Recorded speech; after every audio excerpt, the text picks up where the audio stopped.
ಸೋತಿದ್ದಾಗಂತೆ ಬ್ರಹ್ಮ ನಿನ್ನ ರೂಪ ರೂಪಿಸಿದ್ನಂತೆ ಚಿನ್ನ.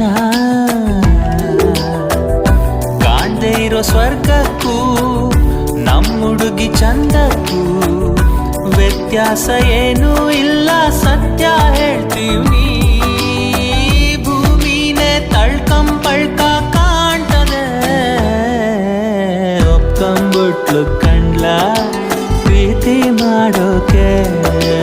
ಹೂ ಅನ್ಬಿಟ್ಲು ಕಂಡ್ಲ ಚಿಂತೆ ಇನ್ನೇ